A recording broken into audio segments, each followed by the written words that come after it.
Magandang araw mga kaibigan at welcome back sa ating channel kung saan araw-araw nating sinusuri ang mga pinakamainit na laban sa NBA at ngayon ay pag-uusapan natin ang isang inaabangang match-up sa pagitan ng Golden State Warriors at Houston Rockets na gaganapin ngayong November 27, 2025 at sa loob ng video na ito ay tatalakayin natin ang game preview, injury report, storyline at kung bakit magiging sobrang exciting ang bakbakang ito. Sa puntong ito ng season ay nagpapakita ng magkaibang basketball identity ang dalawang koponan. Ang Warriors ay nananatiling umaasa sa kanilang elite shooting at mabilis na opensa na pinangungunahan pa rin ng walang kupas na si Stephen Curry, habang ang Houston Rockets naman ay patuloy na lumalakas bilang isang batang koponan na may athleticism, depensa at mas kumpletong rotation sa ilalim. Ang pinakasentro ng kwento para sa larong ito ay kung sino ang makokontrol ang tempo, dahil kung mapapanatili ng Warriors ang kanilang 3-point shooting at off-ball movement ay maaari nilang gawing run and gun ang laban. Ngunit kung ang Rockets naman ang makakuha ng advantage sa rebounding at physicality sa loob, ay sila ang maaaring magdikta ng bilis ng laro. Pagdating sa injury update ay may ilang pangalan na kritikal para sa parehong koponan. Para sa Warriors ay questionable si Draymond Green dahil sa ankle issue, at may minute restriction si Al Horford kaya maaaring magkaroon ng epekto sa kanilang depensa at rotations kung hindi sila lubusang magagamit, habang para sa Rockets naman ay out pa rin si Tari Eason dahil sa leg recovery at game time decision si Dorian Finney-Smith dahil sa back tightness na posibleng makaapekto sa perimeter defense ng Houston kung hindi siya makalaro. Ang mga injury na ito ay maaaring magbukas ng oportunidad para sa mga bench players na makapagpakitang gilas. Kaya bahagi ng excitement ng laban ay ang pag-usbong ng mga unexpected heroes mula sa second units ng magkabilang koponan. Kapag tinignan natin ang magiging laban ng key players ay malinaw na magiging sentro ng atensyon si Stephen Curry dahil ang Rockets ay may mas agresibong perimeter defense, ngunit iba pa rin ang threat na dala ni Curry tuwing nakakakuha siya ng space mula sa screen at transition, at posible na magkaroon siya ng mga explosive scoring runs na pwedeng makapagpabago ng momentum ng laro. Sa kabilang banda ay malaki ang advantage ng Rockets sa laki at athleticism sa frontcourt, at kung madaig nila ang Warriors sa rebounding battle ay maaari silang magkaroon ng maraming second chance points at paint control na magbibigay sa kanila ng malaking edge sa kabuuan ng laban.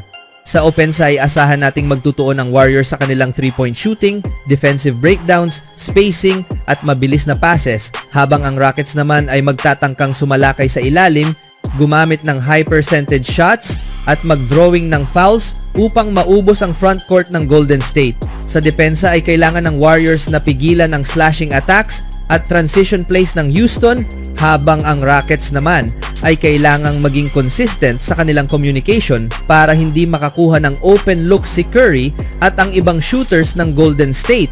Kung pag-uusapan ng matchups ay agad na mapupunta ang spotlight sa Curry versus Durant dynamic kahit magkaiba sila ng posisyon, dahil sila ang dalawang pangunahing superstar na maaaring magdikta ng momentum ng kani-kanilang koponan, pero iniulat na parang hindi siya available dahil sa personal na rason. Ngunit mas malalim dito ang analysis. Ang Rockets ay may kalamangan sa sukat at length dahil sa presensya ni na Steven Adams, Sengun at iba pang young forwards, samantalang ang Warriors naman ay magtatangkang kontrahin ito gamit ang speed, off-ball cuts at mataas na volume ng 3-pointers. Kung hindi mapigilan ng Houston ang ball movement ng Golden State ay posible silang mabutas sa perimeter, ngunit kung hindi maiiwasan ng Warriors ang mismatches sa depensa, lalo na kapag nakakuha ng tamang lugar si Sengun, ay maaaring malaking problema ito. Ang magiging sentro ng laban sa pagitan ng Golden State Warriors at Houston Rockets ay ang mga key players na magbibigay ng pinakamalaking epekto sa takbo ng laro, at uunahin natin syempre si Stephen Curry na siyang puso at kaluluwa ng Warriors dahil ang kanyang shooting, leadership at kakayahang gumawa ng puntos mula sa kahit anong anggulo ng court ay mananatiling pinakadelikadong sandata ng Golden State, at kapag bigla siyang uminit ay kaya niyang baguhin ang momentum ng mag-isa.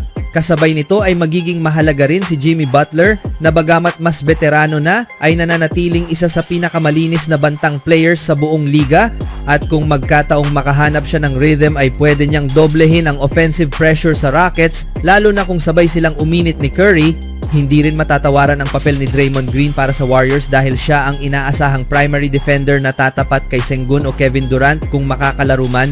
At bukod sa depensa ay may kakayahan siyang umiscore sa transition, umatake sa basket at magbigay ng athletic presence na kailangan ng Warriors para makasabay sa laki at bigat ng Houston.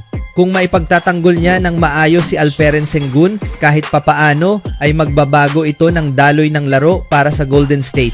Malaking bahagi rin si Buddy Hield kung sakaling makapaglaro siya dahil siya ang isa sa elite shooter ng koponan at pangunahing komunikasyon sa depensa at ang kanyang shooting mula sa labas ay nagbibigay daan rin sa mga off-ball cuts ni Curry at Butler.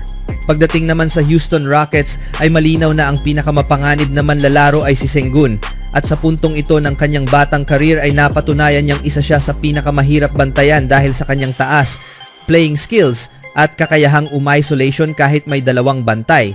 Si Sengun ang magsisilbing primary scorer ng Rockets at kung makapagdikta siya ng tempo gamit ang kanyang pull-up jumpers at hustle plays ay mahihirapan ang Warriors na pigilan ang opensa ng Houston.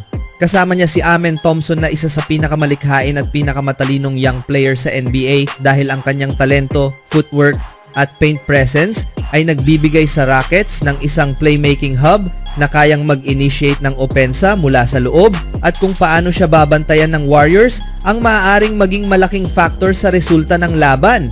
Hindi rin pwedeng kalimutan si Jabari Smith Jr. na magbibigay ng explosiveness at scoring bursts dahil ang kanyang athleticism at bilis ay kayang magdulot ng mismatch sa transition at isolation plays at kung makakuha siya ng magandang simula ay pwede niyang buwagin ang depensa ng Warriors sa pamamagitan ng mga physical finishes at quick drives to the basket.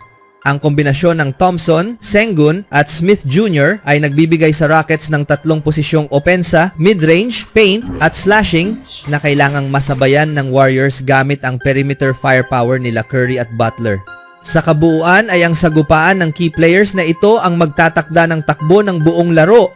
Kung uminit sina Curry at Hield ay pwedeng maging shooting showcase ang laban. Ngunit kung mag-dominate sina Amen Thompson at Sengun ay maaaring mapunta ang momentum sa Houston at kung makahanap ng balance ang lahat ng ito ay makakakita tayo ng isang laban na puno ng highlight plays at superstar moments na siguradong tatatak sa fans.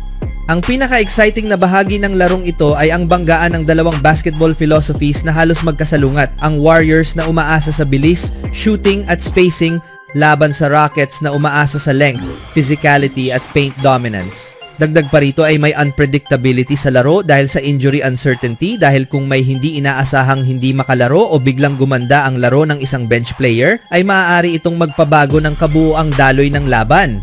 Kung pagbabasehan natin ang current form ng dalawang koponan ay maaari itong maging isang dikit na laban kung saan bawat possession ay mahalaga at kung ang Warriors ay makakakuha ng rhythm mula sa 3-point line ay maaari silang umabante. Ngunit kung hindi nila mapigilan ang interior scoring at rebounding ng Rockets ay posible namang mapunta sa Houston ang momentum.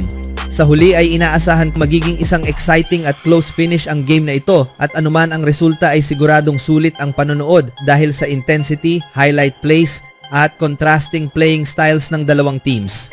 Kaya bago matapos ang video ay iniimbitahan ko kayong mag-like, mag-subscribe at mag-iwan ng comment kung sa tingin ninyo ay sino ang mananalo sa matchup na ito.